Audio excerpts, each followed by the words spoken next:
Voyage pittoresque et romantique dans l'ancienne France. Ancienne Normandie, volume 1. Le château de Robert le Diable par Charles Nodier. Aucun souvenir historique n'est lié à la topographie de cet étrange monument. Le plus mal conservé peut-être, mais un des plus imposants que nous aurons à observer. Une chronique, une romance, un fabliau, l'édit des vieillards et des bergers, voilà, sur ce qui le concerne, toutes les autorités du passé pour l'instruction de l'avenir. Robert le Diable n'est désigné dans ces annales équivoques du Moyen-Âge comme le fils d'un ancien gouverneur de Neustrie, dont la place chronologique est même assez indécise. Toutefois, le bruit de ses déportements a retenti plus longtemps dans la contrée que la renommée de sa race. Son nom même y éveille encore ce sentiment de crainte respectueuse. Tout le monde connaît, aux environs du château de Robert le Diable, et ses exploits aventureux, et ses amours désordonnés, et ses violentes victoires, et les infructueuses rigueurs de sa pénitence qui ne put désarmer le ciel. Les cris de ses victimes résonnent souvent dans les souterrains du Nord et viennent le glacer d'effroi dans ses promenades nocturnes, car Robert est condamné à visiter longtemps les ruines de son château et le tombeau de ses maîtresses.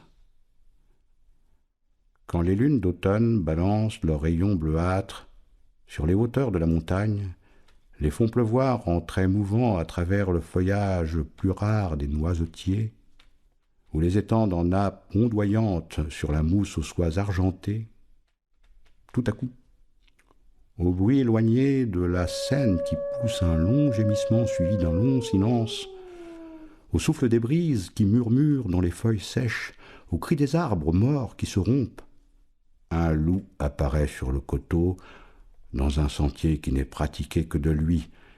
Il s'avance lentement, s'arrête, regarde la forteresse et remplit l'air d'affreux hurlements en se souvenant de sa gloire et de ses conquêtes.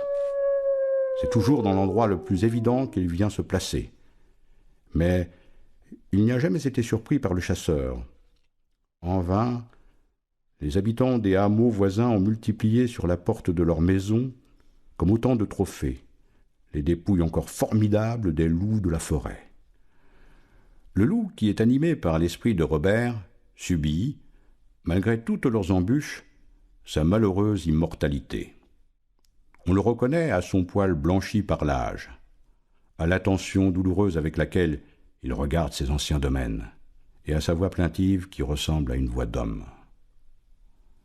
Quelquefois même, s'il faut en croire les plus anciens de la contrée, on a vu Robert encore vêtu de la tunique flottante d'un ermite, comme le jour où il fut enseveli, parcourir les environs de son château et visiter les pieds nus, la tête échevelée, ce petit recoin de la plaine où devait être placé le cimetière.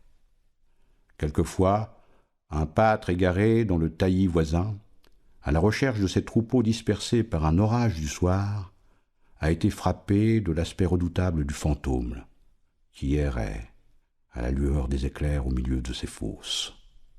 Il l'a entendu, dans les intervalles de la tempête, implorer la pitié de leurs muets habitants, et le lendemain, il s'est détourné de ce lieu avec horreur, parce que la terre nouvellement remuée semblait s'y être ouverte de toutes parts, pour effrayer les yeux de l'assassin par d'épouvantables débris.